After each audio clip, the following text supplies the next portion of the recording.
अरे मर्सिडीज की जीएलए ये फिर से क्यों आई है? क्योंकि ये नए साल का मॉडल है। अच्छा, इसमें क्या नया आता है? बहुत कुछ आता है, चलो वीडियो में दिखाते हैं।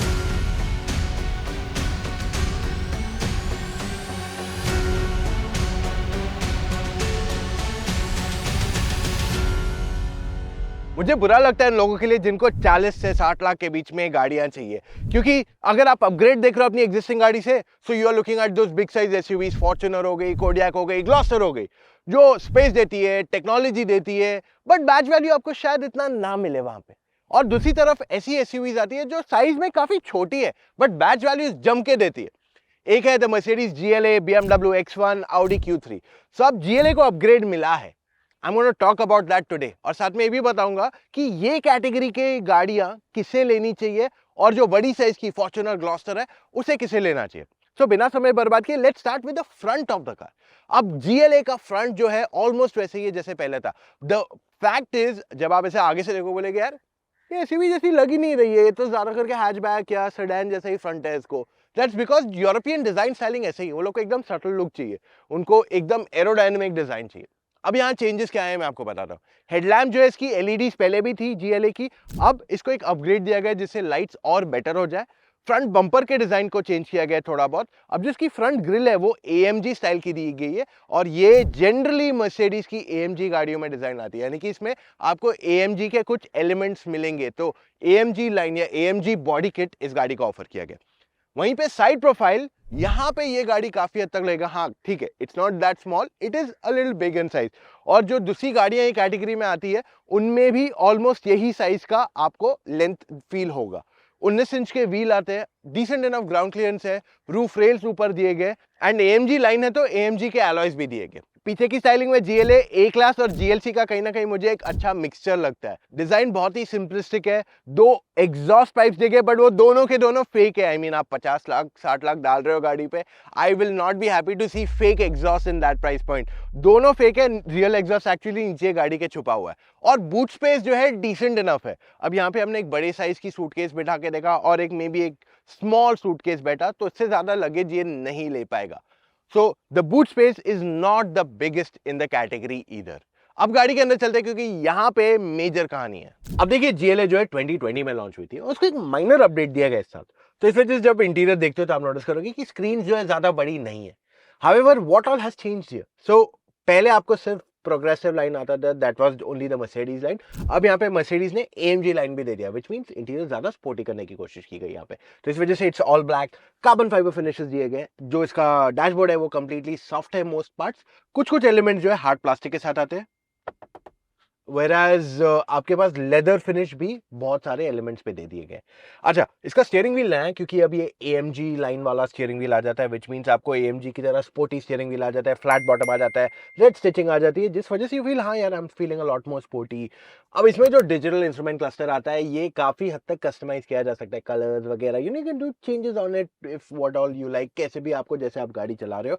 एंड वहीं पे जो इसका टच स्क्रीन सिस्टम है काफी आसान है ऑपरेट करने को। अब इस गाड़ी में अपग्रेड्स अगर आप देखते हो तो ये सिर्फ एएमजी लाइन का नहीं किया गया, और भी बहुत सारी चीजें की गई है, and mostly the changes are tech related. जैसे इस गाड़ी में नया MBUX सिस्टम आ गया है, पहले वायरलेस कारप्ले एंड्रॉइड ऑटो नहीं था, वो अब आ गया है यहाँ पे। एंड जो पहले ट्रैक पैड बीच में होता था उसको हटा के एक्चुअली आपको एक स्पेस दे दी गई है जहाँ पे आप चाबी वगैरह कुछ भी एक्स्ट्रा वॉलेट रख सकते हो क्वाइट इजीली। इसमें अब कार टू एक्स फीचर आता है, विच मीन्स आपकी मर्सिडीज दूसरी मर्सिडीज से कनेक्ट हो जाएगी, एंड मान लो रास्ते में गड्ढा है या ट्रैफिक है, तो आपको वो सब के भी अपडेट्स यहाँ आ जाएंगे। वैसे जब गाड़ी पार्क्ड है तो दो लोग गेम भी खेल सकते हैं on the touch screen, which I feel is not really make और ब्रेक, बट ठीक है, एक ऐसे ही एक्स्ट्रा फीचर दे दिया गया। सो दैट मीन्स मर्सिडीज का जो एंटायर इको सिस्टम है वहां पे अब आपको थर्ड पार्टी एप्स भी होपफुली देखने मिलेंगे इन the coming days. Front seats wide supportive, अच्छा खासा सपोर्ट है, लॉन्ग ट्रिप पे जाना है बिना किसी प्रॉब्लम के आप कंफर्टेबली बैठ सकते हो। दोनों front seats driver and co-driver are electrically adjustable, और इसमें मेमोरी फंक्शन भी आ जाता है। However there is no ventilated seats option यहाँ पे, only thing you get in it is kinetic seats, which means basically क्या है कि अगर आप लंबे सफर पे जा रहे हो 2-4 घंटे बैठ के, तो कहीं ना कहीं थकावट होती है। तो क्या होता है सीट को हल्का थोड़ा थोड़ा मूवमेंट करते रहता है जिससे आपको थकावट आसानी से ना हो। वैसे इसमें पैनोरामिक सनरूफ भी दिया गया है, हावेवर बीच में एक बड़ा सा बीम आ जाता है to strengthen the car, is what I feel. वैसे इस गाड़ी में फीचर्स काफी सारे आते हैं, wireless charging pad, type C charging ports दिए गए, 360 camera, the list is pretty much good. मैं आपके लिए पूरी लिस्ट छोड़ रहा हूँ। सेफ्टी फीचर्स भी काफी सारे आ जाते हैं, I am sharing the list with you. 7 airbags, ABS plus CBD, traction control, ESP, the list is pretty much long and बहुत कुछ यहाँ आ जाता है। अब यहाँ सेकेंड रो में आने के लिए जगह डिसेंट इनफ है। स्टेप इन करने के बाद you'll notice कि ओवरऑल जो है नी रूम डिसेंट है, बहुत ज्यादा नहीं है, हेडरूम भी ओके अगर आप एक टॉल पैसेंजर है। इनफैक्ट पीछे 3 लोगों का बैठना थोड़ा मुश्किल हो जाएगा फॉर 2 वेरी स्पेसिफिक रीजन। सबसे पहला तो इसको सेंटर में सेंट्रल टनल आ जाता है जो ऊंचा है, तो इस वजह से अगर मैं बीच में भी बैठता हूं तो बहुत ज्यादा जगह नहीं है, और गाड़ी वाइड नहीं है उतनी for 3 people to sit that comfortably. So ये 2 रीजंस की वजह से 2 लोग ही पीछे कंफर्टेबली बैठ के जा सकते हैं। हाँ, 3 एडजस्टेबल हेडरेस्ट डेफिनेटली दिए हुए हैं यहाँ पे कि हाँ 3 लोग जाना है तो जा सकते हैं, बट मेरे ख्याल से अगर बच्चा बीच में बैठे तो ठीक है, otherwise it's not gonna be very comfortable. अब पीछे बैठने वाले पैसेंजर्स को आता क्या क्या, सनरूफ है यहाँ पे तो it feels a little airy, जबकि इंटीरियर डार्क है गाड़ी का, it still feels nice and airy. Glass area भी अच्छा खासा है, बट फीचर्स क्या है, टाइप सी चार्जिंग पोर्ट्स है 2 एंड साथ ही में AC वेंट्स दिए गए हैं एट द बैक। अब 2 लोग अगर जा रहे हैं फॉर अ ट्रिप लाइक पीछे बैठ के, तो उनके पास आर्मरेस्ट का ऑप्शन भी यहाँ नहीं रहेगा, which I feel is a miss out here. And जो सीट है इफ यू नोटिस रिक्लाइन अच्छा खासा है, सो अगर आप एक लंबे सफर पे जा रहे हो you not feel very tired that easily. But जो एरिया ऑफ प्रॉब्लम है वो है इसका thigh support, it's very limited. I feel जितनी कंफर्टेबल फ्रंट सीट्स है, रियर सीट्स उसकी हाफ कंफर्टेबल भी हो जाती तो it would have been very handy, but यहाँ पे थाई सपोर्ट बहुत ही मिनिमल है, which I feel affects a lot of comfort. तो लंबे सफर पे जाना है तो बैक सीट शायद मोस्ट कंफर्टेबल ऑप्शन ना रहे। अब बारी GLA को ड्राइव करने की, कर दिया गाड़ी को स्टार्ट, डाल देते हैं the drive mode and here we go. अब GLA में ना 2 इंजन ऑप्शन आते हैं, एक पेट्रोल है 1.3 लीटर का टर्बो एंड दूसरा आता है डीजल 2 लीटर का इंजन, ठीक है। अब जो पेट्रोल इंजन है specifically that's been made for comfortable driving, कि शहर में आराम से चलाना है, हाईवे पे जाना है। सी ऐसे नहीं कि पावर नहीं है, good enough power that's there, but अगर आपको कन्वीनियंस ज्यादा चाहिए GLA petrol is all about that. Diesel में आपको थोड़ा ज्यादा टॉर्क कंपैरेटिवली आ जाता है, but it is more fun to drive specifically अगर आप हाईवे पे जा रहे हो। पर सिटी में अगर आप चला रहे हो पेट्रोल डीजल में आपको बहुत ज्यादा मेजर डिफरेंस फील नहीं होगा एट लोअर स्पीड।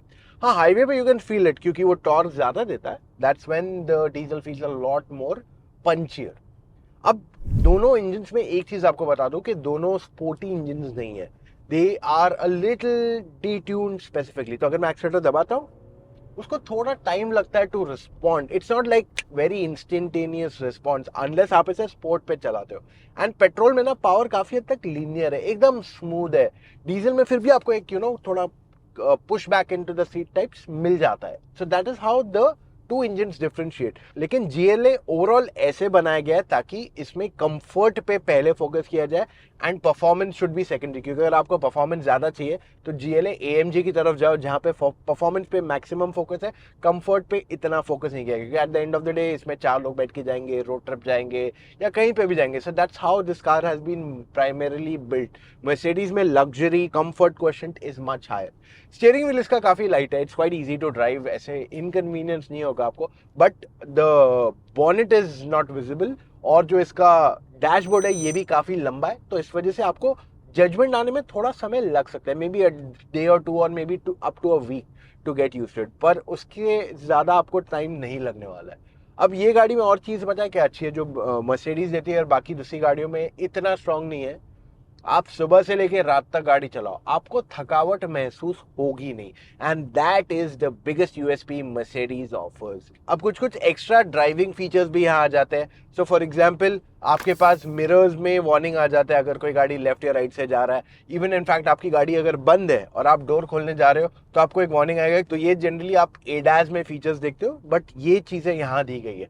बाकी के जो ADAS के फीचर्स आते हैं जैसे लेन कीप हो गया या फिर अडेप्टिव क्रूज कंट्रोल हो गया, वो सब इसमें नहीं आते हैं, पर इसमें आपको मिलता है active braking which is actually scary to use in India, क्योंकि ये यूरोपियन स्टैंडर्ड्स के हिसाब से बनाया गया है। एंड अगर कोई गाड़ी पास होती है, कोई इंसान थोड़ा दूर से भी पास होता है, देन इन दैट केस ये गाड़ी ब्रेक मार के पूरी तरह रुक जाती है, which I feel should be switched off immediately. अब मर्सिडीज ने रिसेंटली जो इवेंट किया था GLS का, वहाँ उन्होंने कहा था कि अब से जो भी उनकी गाड़ियाँ आने वाली है उसमें वो ऑप्शन देंगे कि आपको ये फीचर चाहिए या नहीं चाहिए, या कंप्लीटली ऑफ ही चाहिए। I think that's a good thing, क्योंकि इंडिया में जो एक्टिव ब्रेक असिस्ट फीचर है वो यूरोपियन कंडीशंस के हिसाब से नहीं इस्तेमाल किया जा सकता है। अगली चीज है राइड क्वालिटी। अब ये गाड़ी को हमने खराब रोड्स पे ड्राइव करके देखा तो हमने नोटिस किया कि थोड़ी ज्यादा स्टिफ है comparatively.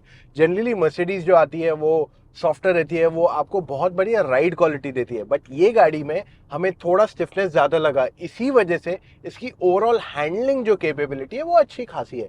Like you don't feel body roll and all despite that extra height that the car give. So इस वजह से अगर आप ये गाड़ी को पुश भी करते हो, यू विल नॉट फील के यार ये गाड़ी में बॉडी रोल है, O I am going out of control. Even high speed stability गाड़ी की काफी बढ़िया है। So overall there is no such concern at all. आप ये गाड़ी को कंफर्टेबली पूरा दिन चला सकते हो, एक्सप्रेसवेज या हाईवेज पे जा रहे हो, so you will enjoy driving this car for the whole day. अब वर्डिक्ट की तरफ बढ़ते हैं। I think Mercedes has been very smart. उन्होंने पेट्रोल इंजन को ज्यादा पावर देने की कोशिश नहीं की गई है, ताकि एक तो वो फ्यूल एफिशिएंट भी रहे, एंड मोस्टली जो लोग ये गाड़ी लेते हैं वो सिटी के अंदर ही कम्यूट करते हैं। सो अगर आपको अच्छा खासा परफॉर्मेंस चाहिए without compromising too much on fuel efficiency, और आपको पेट्रोल ही चाहिए, क्योंकि काफी जगह पे अभी petrol has become the norm, NCR में लोग पेट्रोल ही जनरली ले रहे हैं। सो इस वजह से पेट्रोल आपके लिए एक अच्छा पैकेज वहां बन जाता है। आई थिंक BMW ने भी वही देख के they've launch the X1 with a smaller engine, क्योंकि वो आपको फ्यूल एफिशिएंसी पे ज्यादा कॉम्प्रोमाइज नहीं करना चाहते थे, और कहीं ना कहीं आपको एक अच्छा परफॉर्मेंस पैकेज भी देना चाहते हैं। सी मोस्ट बायर्स जो ये गाड़ी खरीदेंगे वो फर्स्ट टाइम ये कैटेगरी में आ रहे हैं, फर्स्ट टाइम एक लग्जरी कार ले रहे हैं। सो उनके दिमाग में कॉन्शियसनेस रहेगा, मेंटेनेंस कॉस्ट, माइलेज, ये सारी चीजें उनके दिमाग में आएगी, and that is when these petrol engines have been made in this fashion. अब काफी जर्नलिस्ट कहते हैं, मैंने बहुत लोगों के वीडियोस देखे जो कहते हैं कि यार ये गाड़ियां अंडर पावर्ड है। आई एम सॉरी टू से, इन लोगों को या फिर तजुर्बा कम है या फिर ये कुछ और टैंजेंट पे ही सोचे चीजों को। तो अगर आपको ज्यादा परफॉर्मेंस चाहिए GLA में, you should always go in for the diesel, या फिर आप अपना बजट थोड़ा और बढ़ा के GLA 35 की तरफ जा सकते हैं। But I still recommend GLA 35 की तरफ नहीं जाइए, रादर आप GLC की तरफ चले जाइए। So that will be a bigger car. GLC या X3 भी न्यू जनरेशन आने वाली है, so that will also be a good option to consider. अब जो लोग ऑलरेडी एक एग्जिस्टिंग गाड़ी ओन कर रहे हैं और वो चाहते हैं कि मैं एक अपग्रेड लूं टुवर्ड्स अ बिगर कार, तो ऑक्टाविया हो गई, इनोवा हो गई, जेटा हो गई, बहुत टाइप की गाड़ियां हैं मार्केट में जो ऑलरेडी लोगों ने ली हुई है, एंड उनको आज एक अपग्रेड ऑप्शन मिल ही नहीं रहा है। सो उनको मैं एक चीज कहने वाला हूं यहाँ पे कि GLA, A क्लास, X1, ये सब शायद आपके लिए बेस्ट ऑप्शन नहीं रहेंगे unless you are okay with the fact that the car is compact then your current car. So in that case आपको अपग्रेड लेना चाहिए more towards the GLE, C class, 3 series, X3, and ये सारी चीजें आपके लिए ज्यादा सूटेबल रहेंगी, क्योंकि जो करंट प्राइस पॉइंट है वहां पे आपको जो बैच वैल्यू ये गाड़ियां दे रही है, with that badge value you will have to go higher only in the price point, अगर आप चाहते हो एक proper upgrade from your existing car. I hope मैं आपके लिए यहाँ क्लैरिटी लेके आया हूं, पर अगर आप अभी भी कंफ्यूज है ना दोस्तों, आप मुझसे या मेरी टीम ऑफ एक्सपर्ट से फोन कॉल पे जुड़ के अपने डाउट्स क्लैरिफाई कर सकते हो। जी हाँ, हम ये आपको एक ऐसी सर्विस देते हैं जिससे you as a car buyer don't end up with the wrong car. अब आपको करना क्या है, चले जाइए motoroctane.com/car-consultancy, वहां पे कुछ डिटेल्स भरने हैं एंड कॉल टाइम बुक करना है विद एन एक्सपर्ट। ये एक पेड सर्विस है, क्योंकि आपको जो सर्विस मिलती है दैट्स कंप्लीटली अनबायस्ड, ताकि आप गलत गाड़ी की तरफ एंड अप ना करो। Plus all I'm going to say is subscribe कर लो to Motor Octane YouTube channel, वरना आप मिस करें बहुत सारा एक्साइटिंग कंटेंट जो हम आपके लिए लाने वाले हैं in the coming days. So that's all we have for right now guys, मिलेंगे कल फिर से with an all new video. Take care, bye guys.